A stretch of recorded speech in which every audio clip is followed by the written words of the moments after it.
Assalamualaikum warahmatullahi wabarakatuh. Alhamdulillah, alhamdulillah wa nasta'inuhu wa nastaghfiruhu wa na'udzu billahi min syururi anfusina may yudlilillahu fala hadiyalah wa may yudlil fala hadiyalah. Asyhadu an la ilaha illallah wa ashhadu anna Muhammadan abduhu wa rasuluhu la nabiyya ba'dah. Faqala ta'ala fil Qur'anil 'azim, la in syakartum la azidannakum wa la in kafartum inna 'adzabi lasyadid. Al-ayat. Kepada yang terhormat Ibu Anwariyah selaku dosen pengampu mata kuliah berbicara. Pertama-tama, marilah kita panjatkan puja dan puji syukur kehadirat Allah Subhanahu wa Ta'ala yang telah memberikan rahmat, taufik serta hidayahnya sehingga kita dapat bermuajahah dalam keadaan sehat wal afiat biqaulina alhamdulillahi rabbil alamin. Kedua kalinya, salawat ma'asalam semoga tetap terhaturkan kepada junjungan kita Nabi Agung Nabi Muhammad sallallahu alaihi wasallam, karena beliaulah Nabi yang kita nantikan syafaatnya besok di yaumul qiyamah. Biqaulina Allahumma salli ala sayyidina Muhammad. Ketiga kalinya, tujuan saya membuat video ini yaitu untuk memenuhi tugas ujian akhir semester mata kuliah berbicara. Langsung saja.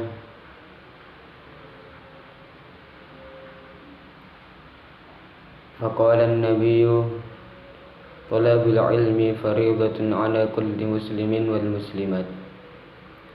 Yang artinya mencari ilmu itu adalah kewajiban bagi setiap muslim laki-laki dan muslim perempuan.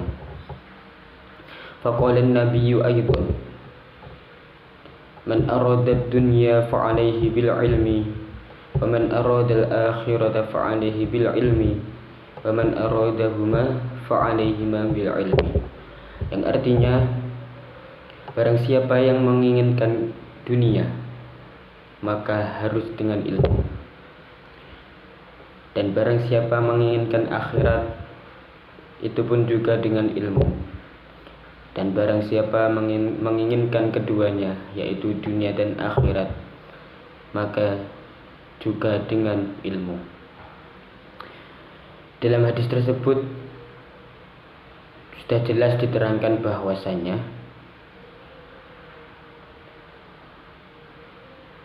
ilmu itu adalah sebagai hal yang wajib kita lakukan sebagai kaum muslimin dan muslimat apabila kita menginginkan kehidupan dunia dan kehidupan akhirat.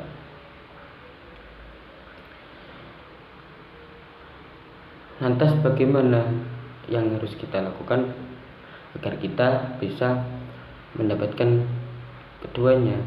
Nah, dalam hadis tersebut menggambarkan yaitu ilmu itu ada dua macam, yaitu ilmu akhirat dan ilmu dunia. Ilmu dunia bisa kita peroleh dari kita sekolah, dari SMP, SD, SMP, SMA, dan bisa kita lanjutkan ke jenjang selanjutnya yaitu perguruan tinggi. Sedangkan ilmu akhirat dapat kita peroleh melalui madrasah diniyah, TPQ, atau pondok pesantren. Lantas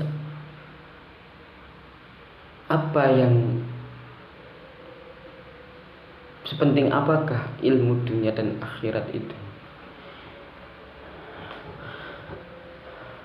Al-Maghfurlah Romo Kiai Haji Abdul Syukur, yaitu kiai saya, itu pernah dawuh ya, bahwasanya ilmu dunia dan ilmu akhirat itu sangatlah penting bagi kita. Karena apa? Di dalam ilmu dunia itu kita bisa mendapatkan atau memperoleh cara kita hidup di dunia ini dengan benar, dan cara kita bisa bertahan hidup dengan benar dan baik. Bagaimana kita bersosialisasi dengan masyarakat, bagaimana kita bekerja itu adalah ilmu dunia. Lantas selanjutnya ilmu akhirat itu juga penting, karena ilmu akhirat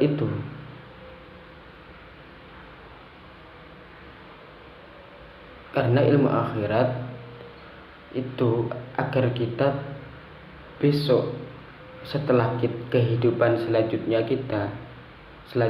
maksudnya dalam kehidupan selanjutnya itu setelah kita di dunia, karena kita sebagai manusia tidak selamanya kita dunia. Di dalam Al-Quran sudah dijelaskan bahwasanya setiap manusia itu pasti merasakan kematian. Nah, terus apa yang harus kita lakukan untuk mempersiapkan kematian tersebut ke jenjang fase selanjutnya, atau istilahnya begitu, yaitu dengan menggunakan ilmu akhirat tersebut. Seperti halnya mengaji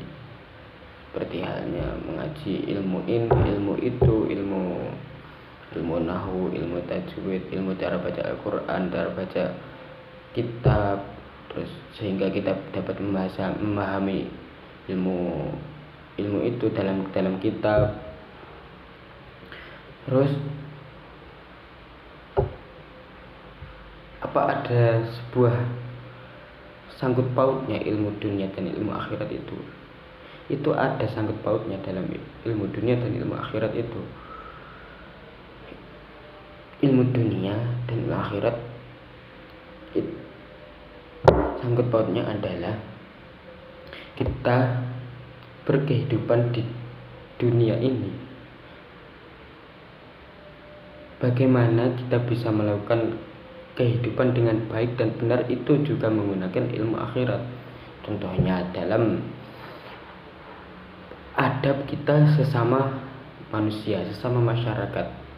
Di dalam ilmu akhirat itu juga harus diterangkan bagaimana kita berhadapan dengan masyarakat, bagaimana kita berhadapan dengan sesama umur, sesama sebawah kita atau seatas kita. Itu di dalam ilmu akhirat itu dijelaskan. Terus selanjutnya, selain itu, di dalam kita mencari nafkah untuk menghidupi kehidupan kita atau keluarga kita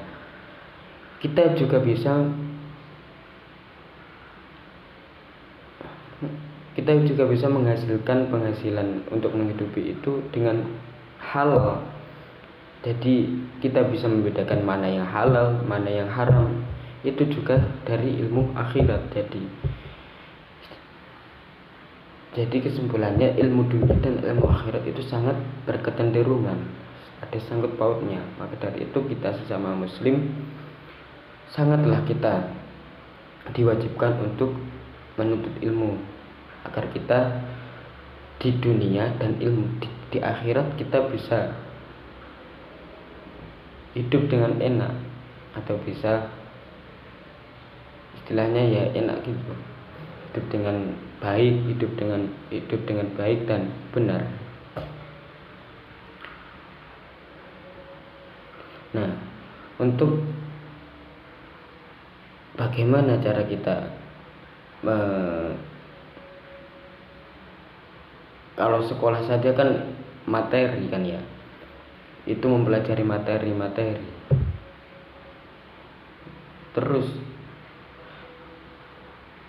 bagaimana kita praktekkan ke masyarakat atau ke kehidupan kita? Kalau kita saja di sekolah hanya materi saja, nah saja kita bisa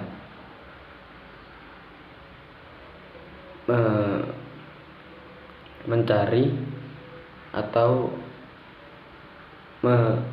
mencari pekerjaan sesuai dengan kemampuan kita. Seperti di kalau di perguruan tinggi itu kita bisa sekaligus kita bisa mempraktekkan atau cara kita menghadapi kehidupan itu. Terus bagaimana terhadap ilmu akhirat agar kita bisa. Terus di sini saya akan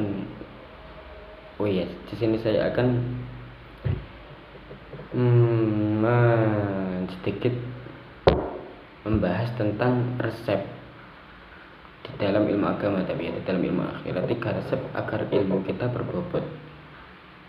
Yang satu, khidmah. Khidmah itu apa? Khidmah itu yaitu membantu, khodim, artinya atau penderek. Jadi kita bisa membantu semampu kita, membantu guru. Maksudnya itu membantu guru kita ya. Membantu guru kita. Cara ini bisa kita lakukan itu di pondok pesantren. Di pondok pesantren khidmah yang namanya itu sudah nggak asing lagi bagi kaum pesantren. Khidmah. Nah, itu dilakukan semampu kita. Kalau kita mampunya itu kebersihan atau menyapu, menjaga kebersihan pondok, itu kita lakukan saja. Mampu kita diberi kelebihan pada Allah, memiliki otak yang cerdas, gitulah ngomongnya, yang cerdas. Kita bisa memanfaatkan kecerdasan kita itu untuk mendidik atau membantu guru kita untuk mempelajari adik-adik kita, mempelajari junior-junior kita. Nah, jadi itu kebersihan, itu bisa jadi kebersihan, atau tukang masak itu juga bisa, tukang masak, santri-santri. Banyak sekali khidmah yang bisa kita lakukan. Ada sebuah cerita bahwasanya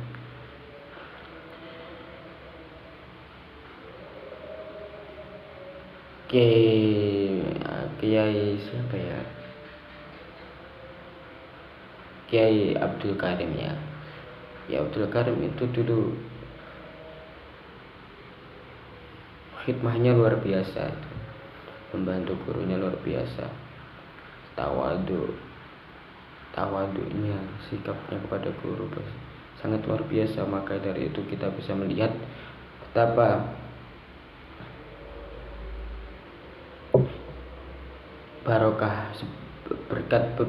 berkat barokah dari gurunya. Sekarang kita lihat pondok pesantren Lirboyo segede itu juga dari perjuangan Mbah Abdul Karim, yaitu juga berkah dari guru-gurunya. Yang kedua yaitu resep selanjutnya yaitu istiqomah. Nah, istiqomah dalam arti istiqomah itu seperti halnya kita mencari ilmu, tapi kita tidak bisa. Saya itu kok gak bisa masuk ya? Saya itu kok gak bisa diberi materi, kok gak bisa masuk ya? Itu kita istiqomah masuk aja terus. Kita istiqomah masuk terus. Kita berharap semoga berkah istiqomah kita tadi, kita suatu saat diberi hidayah sama Allah, kita bisa diberi kepahaman, kemudahan sama Allah, itu berkah istiqomah tadi. Lah kalau kita udah gak bisa tapi kita sudah nyerah, itu selamanya pun gak akan bisa gitu. Di dalam hadis itu juga ada al-istiqomatu khairum min alfi karamah, bahwasanya yang artinya istiqomah itu lebih baik daripada 1000 karomah. Bayang saja. Tapi ya itu sangat berat sekali istiqomah itu dilakukan. Kadang bisa seminggu kita masuk terus, terus seminggu kita nggak bisa. Itu sangat berat sekali cobaan dari istiqomah itu. Karena apa? Yaitu istiqomah itu lebih baik daripada 1000 karomah. Kalau kita bisa istiqomah, ya kita lebih baik daripada 1000 karomah itu.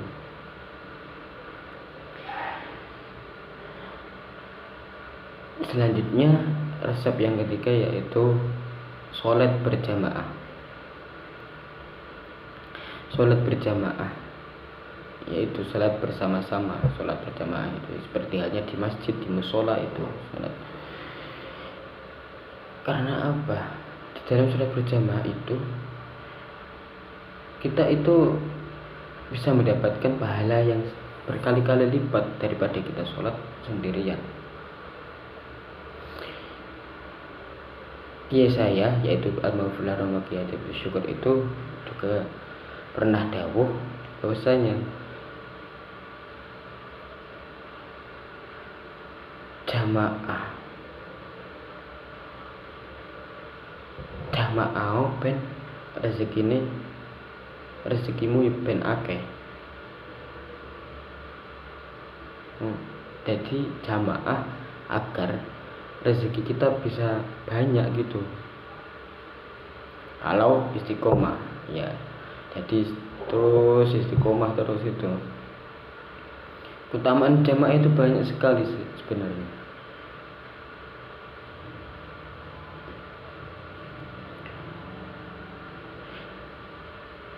Ya salah satunya itu kita bisa mendapatkan pahala berlipat-lipat yaitu 27 derajat. Sedangkan kita sholat sendirian hanya mendapatkan 1 derajat. Pilih mana, 27 atau 1 derajat saja, tergantung kita yang memilih. Yaitu memang cobanya itu berat sekali. Sholat berjamaah itu cobaannya ada satu cobaan. Mungkin itu saja yang bisa saya sampaikan. Kurang lebihnya saya mohon maaf yang sebesar-besarnya. Khairul kalam wal afu minkum. Assalamualaikum warahmatullahi wabarakatuh.